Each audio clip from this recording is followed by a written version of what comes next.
Salam Indonesia, salam Nusantara dari Sabang sampai Merauke, dari Miangas sampai Pulau Rote. Mantaplah iman kita, mantaplah kasih kita, mantaplah pengharapan kita tentunya dalam Yesus Kristus menjadi Tuhan dan Juru Selamat dunia. Jangan katakan bahwa Yesus bukan Tuhan, jangan katakan pula bahwa Yesus bukan Juru Selamat. Dia adalah Tuhan, Dia adalah Juru Selamat. Kalau engkau percaya, engkau akan diselamatkan. Kalau tidak percaya, engkau akan dihukum. Yesus sudah berkata, akulah jalan dan kebenaran dan hidup. Tiada seorang sampai kepada Allah kalau tidak melalui aku, dalam Yohanes 14 ayat ke-6. Yohanes 3 ayat 30 ayat 16, karena begitu besar kasih Allah akan dunia ini sehingga ia mengaruniakan anaknya yang tunggal supaya setiap orang percaya kepadanya tidak binasa melainkan beroleh hidup yang kekal. Dan Kisah Rasul 4 ayat 12, Rasul Petrus berkata bahwa keselamatan tidak ada di dalam siapapun selain di dalam Dia yang memberikan, selain dalam nama Yesus yang olehnya kita dapat diselamatkan. Jadi di bawah kolong langit ini tidak ada nama lain yang diberikan kepada manusia.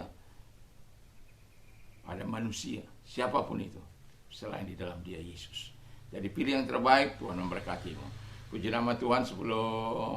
Sebelumnya saya mengucapkan selamat pagi, dan harapan saya di pagi hari ini Anda mendapat kekuatan kesehatan daripada Tuhan, dan kekuatan iman, kekuatan firman, kekuatan Roh Kudus, kekuatan doa akan terus menyertai kita, dan kita akan terus hidup berkenan di hadapan Tuhan. Sebelum kita mendengarkan firman Allah, mari kita berdoa. Terima kasih Tuhan, kiranya Engkau yang menjadi kepala itu menguasai kami sepenuhnya, dalam nama Yesus. Haleluya. Amin.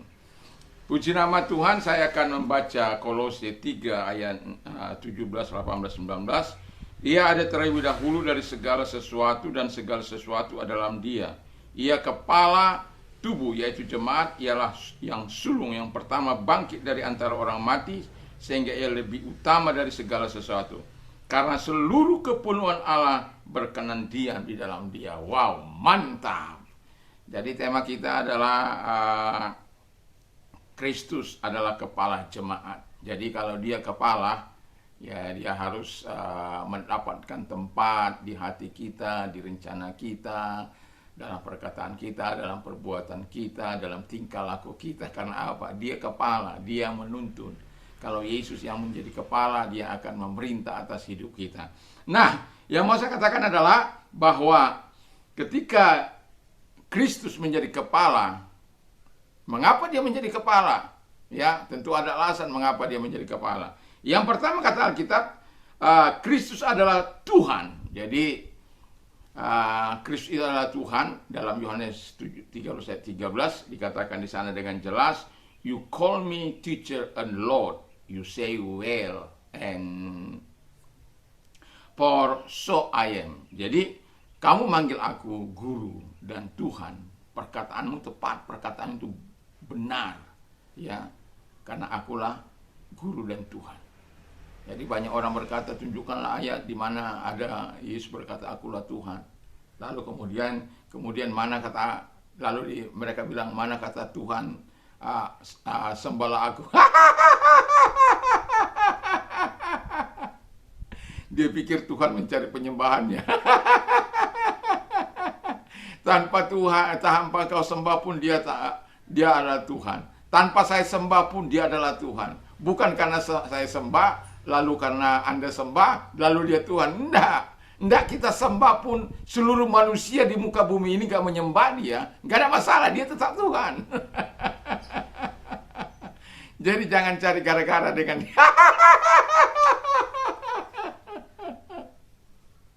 Jadi karena Dia Tuhan, jadi Dia yang menentukan kehidupan kita. Dia yang memperhatikan kehidupan kita. Dan Dia yang mengendalikan kehidupan kita.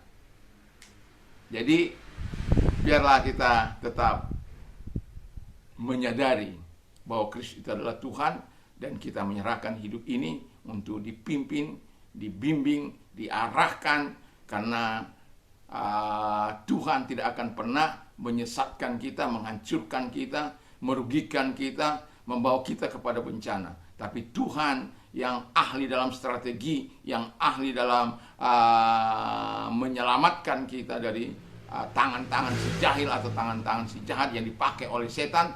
Tetapi dia mencoba untuk menghancurkan kita, Tuhan sebagai kepala atas kehidupan kita. Dia akan menolong kita. Kemarin saya katakan dalam khotbah minggu bahwa Tuhan berkemah di antara orang-orang yang takut akan Tuhan. Dan kalau dia berkemah, dan dia akan melepaskan kita. Dan tidak ada seorang pun yang dapat melawan. Dan yang kedua kata firman Allah, Kristus adalah pemilik kuasa di langit dan itu yang ketiga. Kita menyambut kepemimpinan di dalam segala sesuatu yang kita lakukan dan kita pikirkan. Jadi artinya begini, Yesus itu sebagai kepala, ya, yang menjadi pemimpin, dia harus ada dalam hati kita.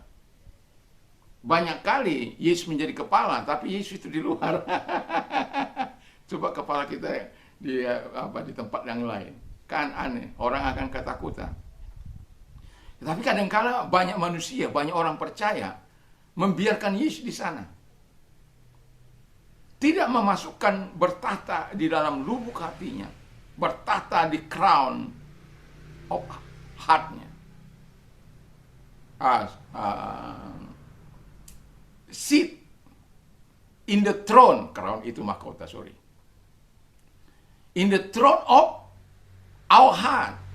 Jadi duduk di dalam hati kita. Kita berikan mahkota kepemimpinan.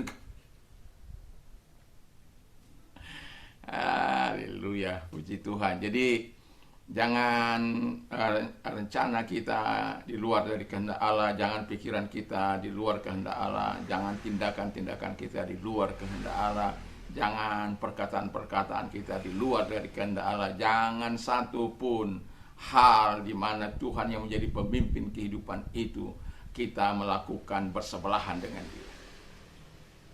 Kita harus satu dengan firman-Nya, kita harus satu dengan Dia, kita harus satu dengan rencananya.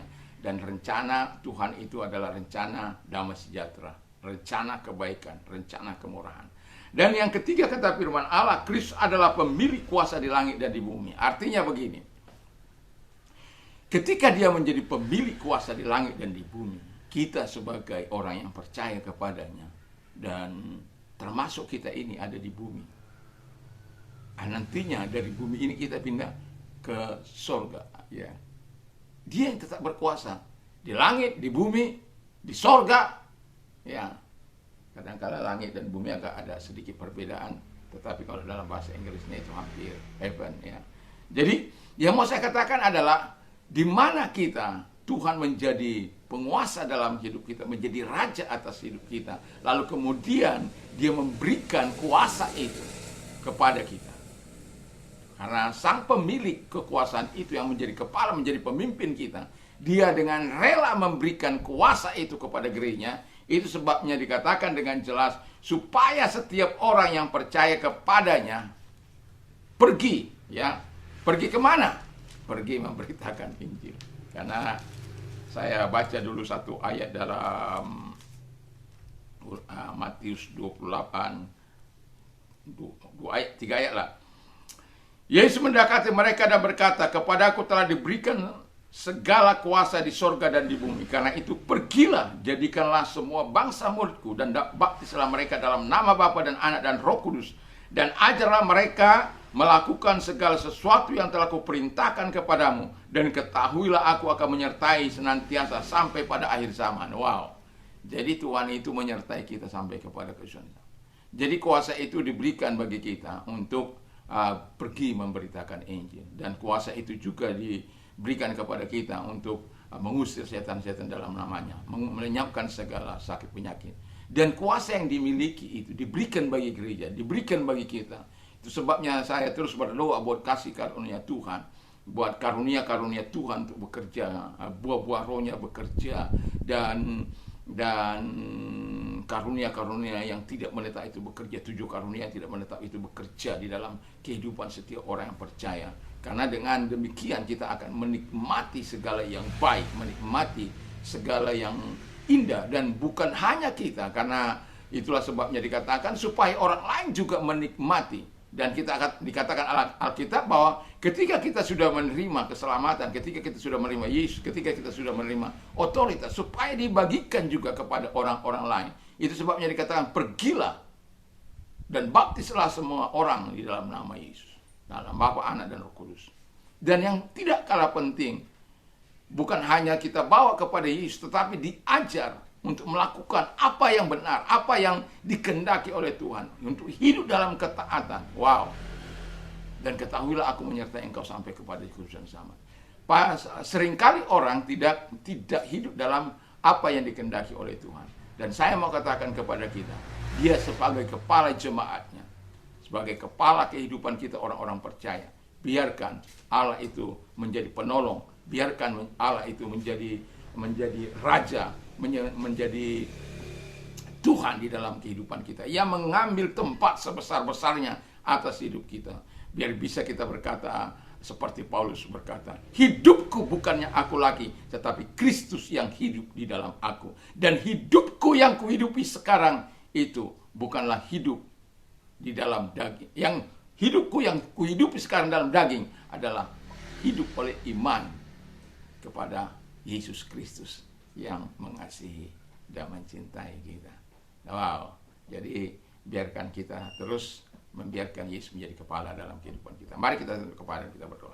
Terima kasih Tuhan, kami percaya bahwa Engkau ada Allah yang menolong kami untuk terus membiarkan Engkau menjadi kepala atas kehidupan kami, karena gereja Tuhan. Dan kalau Engkau sakit, saya mau berdoa bagi Anda, dalam nama Tuhan, segala sakit penyakit yang mereka derita, Kau tumpangkan tangan atas mereka, dan kami memerintahkan segala sakit penyakit keluar, dan oleh biru-biru daripada Tuhan Yesus, Engkau sembuhkan mereka, dan Engkau sembuh oleh kuasanya, Engkau sembuh oleh jamaahnya, Engkau sembuh dalam nama Tuhan Yesus Kristus. Terima kasih. Kalau Engkau mengalami masalah yang sulit dalam hidupmu, biarlah kita menyerahkan diri kepada Tuhan. Angkat kedua belah tanganmu, dan Tuhan akan menolong kita. Di dalam nama Tuhan Yesus, lihat tangan-tangan yang diangkat kepadamu. Tuhan, tolong mereka semuanya dan genggam tangan mereka, sehingga mereka tetap bisa berkata, puji Tuhan, karena Engkau yang menolong. Puji Tuhan, karena Engkau memberikan jalan keluar. Puji Tuhan, Engkau membebaskan mereka dari permasalahan. Terima kasih Bapa di surga, buat kasih-Mu, buat kemurahan bagi mereka. Di dalam nama Yesus kami bersyukur dan berdoa. Haleluya. Amin. Selamat pagi. Kiranya aktivitas kita di pagi ini tentu di dalam terang dan kemurahan Bapa di surga. Tetap berjalan dalam Tuhan, dan biarkan Dia menjadi Raja, menjadi Tuhan atas kehidupan kita. Mantap, mantap, mantap.